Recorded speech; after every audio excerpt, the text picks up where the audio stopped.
G welcome to back to another video. تو پچھلی جو پریویس ویڈیو میں ہم آپ کو بتا رہے تھے طالوت اور جالوت کی جو جنگ ہوئی تھی اس کے بارے میں بتا رہے تھے۔ تو بات یہ ہے کہ جو طالوت اور جالوت کی جنگ ہوئی تو اس کے بارے میں کافی زیادہ طالوت کیونکہ کافی دماغ سے مائنڈ ان کو پتہ تھا کہ ان کی قوم یا ان کی جو جہاد کرنے والے وہ اس میں کتنے وہ جاننا چاہ رہے تھے کہ کتنے جو صحیح دشمنوں کے ساتھ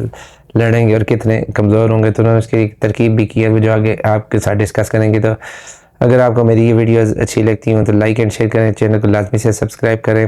تو آج کی اس ویڈیو کی طرف بڑھتے ہیں جی۔ تو طالوت اور جالوت کی جو جنگ تھی وہ بنی اسرائیل کا امتحان بھی تھی، اس لیے کہ تمام بنی سے ان کو انکار کرنے کو چارہ کار باقی نہ رہا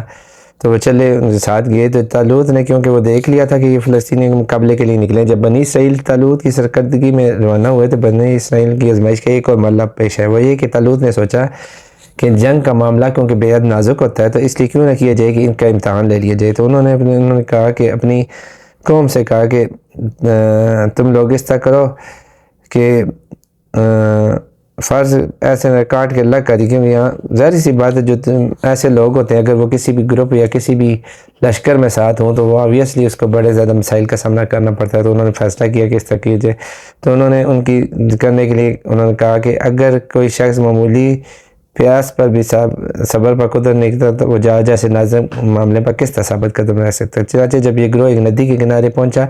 تو طالوت نے اعلان کیا کہ اللہ تعالیٰ نے اس نہر کے ذریعے تمہاری آزمائش کرنا چاہتا ہے، وہ یہ کہ کوئی شخص بھی جی بھر کے اس میں سے پانی نہ پیے، لہذا جو شخص اس کی خلاف ورزی کرے گا اس کو جماعت سے نکال دیا جائے گا، ٹھیک ہے، اور جو جماعت میں شامل رہے گا وہ نہیں لے گا، ٹھیک ہے، اور لیکن زیادہ سے زیادہ کیا کر سکتا ہے، وہ اپنا الگ جو تر کر سکتا ہے، اس سے پانی نہیں پی سکتا لیکن الگ تر کرنے کی اجازت تھی۔ تو کہتے ہیں کہ یہ واقعہ جو نہر اردن پر پیش آیا تھا، مفسرین کہتے ہیں کہ بخاری میں ایک روایت ہے کہ صحابہ بدر کی تعداد صحابہ طالوت کے برابر ہے۔ ہمارا نتیجہ یہ نکلا جب لشکر ندی کے پار ہو گیا تو جن لوگوں نے خلاف ورزی کر کے پانی پی لیا تھا وہ کہنے لگے ہم جالوت جیسے قوی ہے، کل اس کی جماعت سے لڑنے کی طاقت نہیں ہے، لیکن جن لوگوں نے ضبط نفس اطاعت و امیر کا ثبوت دیا تھا انہوں نے بے خوف ہو کر یہ کہا کہ ہم ضرور دشمن کا مقابلہ کریں گے، اس لیے کہ خدا کی قدرت کا یہ مظاہرہ اکثر ہوتا رہتا ہے کہ چھوٹی جماعتیں بھی بڑی جماعتوں پر غالب آتی ہیں، لہذا ایمان باللہ اخلاص جو ہے نا وہ مین چیز ہونی چاہیے۔ تو مجاہدین کا لشکر اب آگے بڑھا اور دشمن کی فوج کے مقابل صف پھیرا ہوا۔ دشمن کی فوج کا سردار جالوت نامی جو عاقل شخص تھا، اس کی لشکر کی تعداد بھی زیادہ تھی۔ مجاہدین نے اللہ تعالیٰ کے آگے دعا کی کہ اللہ میں اس کے مقابلے میں نصرت فتح اور نصرت عطا فرما۔ تو رات میں جالوت کی غیر معمولی شجاعت و بہادری نے بنی اسرائیل کو متاثر کر رکھا تھا، کیونکہ وہ اس سے بہت زیادہ جالوت کی جو ہے نا بہادری اور شجاعت سے وہ متاثر تھے تو وہ بہت زیادہ جھجک محسوس کرتے۔ تو حضرت داؤد علیہ السلام کی شجاعت، اب یہاں پہ حضرت داؤد علیہ السلام کی انٹری ہوتی ہے، وہ بھی کیونکہ جو تھا جالوت کے ساتھ تو نہیں تھے، طالوت کے ساتھ تھے، لیکن وہ بنی اسرائیل کی اس لشکر میں شامل تھے، تو یہ کوئی نمایاں نہیں تھے، یہ عام سے تھے، وہاں پہ جس طرح ایک سپاہی ہوتا ہے تو اس طرح رکھتے تھے، اور نہ ان کی کوئی بہادری اور شجاعت کے قصے تھے کہ جانے جاتے، لیکن یہ داؤد علیہ السلام تھے۔ کہا جاتا ہے کہ وہ اپنے والد کے سب سے چھوٹے بیٹے تھے اور شرکت جنگ کے ارادے سے بھی نہیں آئے تھے، بلکہ باپ کی جانب سے بھائیوں اور دوسرے اسرائیلیوں کے حالات کی تحقیق کے لیے بھیجے گئے تھے، مگر جب انہوں نے جالوت کی شجاعانہ طلبی اور اسرائیلیوں کا پش پشت دیکھا تو انہوں سے رہا نہ گیا۔ انہوں نے طالوت سے اجازت چاہی کہ جالوت کا جواب دینے کے لیے ان کو موقع دیا جائے۔ طالوت نے کہا کہ آپ ابھی تجربہ کار لڑکے ہو اس عہدے پر پورا نہیں اتر سکتے، مگر داؤد علیہ السلام کا اصرار بڑھتا گیا، آخرکار طالوت کو اجازت دینی پڑی۔ داؤد علیہ السلام آگے بڑھے اور جالوت کو للکارا۔ جالوت نے ایک نوجوان کا مقابل پایا تھا، کی سمجھ کر کچھ توجہ نہیں، مگر جب دونوں کے درمیان نبرد آزمائی شروع ہو گئی تو اب جالوت کو داؤد کی بے پناہ شجاعت کا اندازہ ہوا۔ داؤد علیہ السلام نے لڑتے لڑتے اس کے 3 پتھر اس کے سر پر مارے، جس سے جالوت کا سر پاش پاش کر دیا اور پھر آگے بڑھ کر اس کی گردن کاٹ لی۔ جالوت کے قتل کے بعد جنگ کا پاسا پلٹ گیا، بنی اسرائیل کی جنگ مغلوبہ جرحانہ حملے میں تبدیل ہو گیا، طاغوتی طاقت کو شکست ہوئی اور بنی اسرائیل کا غار و کمران واپس لوٹے۔ اس واقعے نے حضرت داؤد کی شجاعت کا دوست دشمن دونوں کے قلوب پر سکہ بٹھا دیا اور وہ بے حد دل عزیز ہو گئے، ان کی شخصیت بہت نمایاں اور ممتاز نظر آنے لگی۔ قرآن پاک نے ان تفصیلات کو غیر ضروری سمجھ کر نظر انداز کر دیا کہ یہ تفصیلات خود اپنی جگہ پر صحیح نہیں، لیکن اس بات پر قرآن اور تورات دونوں کا اتفاق ہے کہ جالوت کے قاتل جو قتل کیا تھا وہ حضرت داؤد علیہ السلام نے کیا تھا۔ جالوت کے قتل سے اسرائیلیوں کو فتح اور دشمن کو شکست نصیب ہوئی تھی۔ بعض روایات میں یہ بھی ہے کہ جالوت کی زبردست طاقت و بنی اسرائیل کے اس کے مقابلے پر جھجک کو دیکھ کر طالوت نے اعلان کر دیا تھا کہ جو شخص جالوت کو قتل کرے گا میں سے اپنی بیٹی کی شادی کروں گا اور اسے حکومت میں بھی حصہ بناؤں گا۔ چنانچہ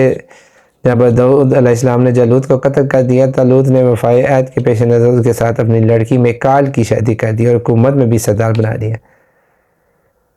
یعنی اسے مختلف اسرائیلی روایات ہیں۔ ایک اور اسرائیلی روایات ہے کہ تورات کے صحیفہ سموئیل میں طالوت اور داؤد کے متعلق ایک طویل داستان پائی جاتی ہے، جس کا خلاصہ یہ ہے کہ اگرچہ طالوت نے داؤد کو شجاعانہ کارناموں کی بنا پر اس بات ان سے اپنی بیٹی کی شادی کر دی، مگر بنی اسرائیل کی ان کے ساتھ ملحانہ عقیدت ان کی غیر معمولی شجاعت